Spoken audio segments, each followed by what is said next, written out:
మీ business ఏదైనా మీ ఊర్లో promotion చేయాలంటే అది సుమన్ టీవీతోనే సాధ్యం. ఇప్పుడే సంప్రదించండి. మీ ప్రత్యర్థి అంజద్ బాషా మాజీ డిప్యూటీ సీఎం ఒక మాట మాడుతున్నారు.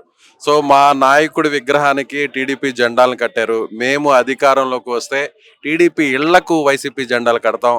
ఇప్పుడు మహానాడుకు కరోనాకి కేంద్రంగా మారబోతుంది అని వైసీపీ అంటుంది. మీ ప్రత్యర్థి అంటుంది. ఫస్ట్ మాట 11 మంది వైసీపీ పార్టీకి మైకుల ముందు గొట్టాల ముందు మాట్లాడమే ఇంకా పరిమితము.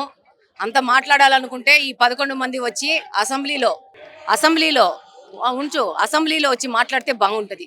ఈ గొట్టాల మీద బయట వాళ్ళ ఇళ్ళ ముందు కూర్చొని వాళ్ళ ఆరు బయటలో కూర్చొని మాట్లాడాల్సిన అవసరం ఏముంది? రమ్మనండి 11 మందిని, వి విల్ సీ దేర్. ఆ దమ్ముంటే రమ్మనండి. ఇంకో మాట, ఏందో కట్టారు అంటారు. ఇది ఒక పెద్ద ఉత్సవము, పండగ కడపలో జరుగుతోంది. ప్రతి ఒక్క సామాన్యుడు దీన్ని ఆహ్వానిస్తున్నారు. వాళ్ళేదో పెద్ద పప్పు శుద్ధ లెక్క మాట్లాడాల్సిన అవసరం లేదు. వాళ్ళ యొక్క నాయకుడు ప్రోగ్రాం జరిగినప్పుడు ఎన్టీఆర్ గారి మీద ఎలా కట్టారు, గురువిందా తన నలుపు చూసుకోదంట, గురువింద గింజ తెలుసా సూక్తి? అట్టా ఇంకొకరి మీద ఒక వేలు చూపిస్తే వాళ్ళ వైపు 4 వేలు చుట్టుకుంటాయి. ఒక పండగ జరుగుతూ ఉంది, ఆ ఉత్సాహంలో కడతారు, 2 రోజులు కడతారు, మళ్ళీ తీసేస్తారు. పర్మనెంట్ గా ఆయన విగ్రహానికి గుడ్డేసే పరిస్థితి లేదు. మాకు కూడా రాజశేఖర రెడ్డి గారు అంటే గౌరవం ఉంది. ఈ రాష్ట్ర ముఖ్యమంత్రిగా పనిచేశారు.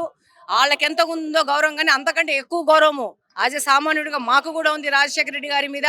కానీ ఆయన కొడుకు మీద లేదు, ఆ పార్టీలో గెలిచిన వాళ్ళ మీద లేదు, వైసీపీ పార్టీ మీద. అవినీతి చేసి బొక్కిపోయి ఊరికి ఇట్లా మా గొట్టాలు తీసుకొని మాట్లాడుతున్నారు తప్పితే ముందు మన గబ్బు చూసుకొని పక్కన వాళ్ళ గురించి మాట్లాడితే బ్రహ్మాండంగా ఉంటుంది.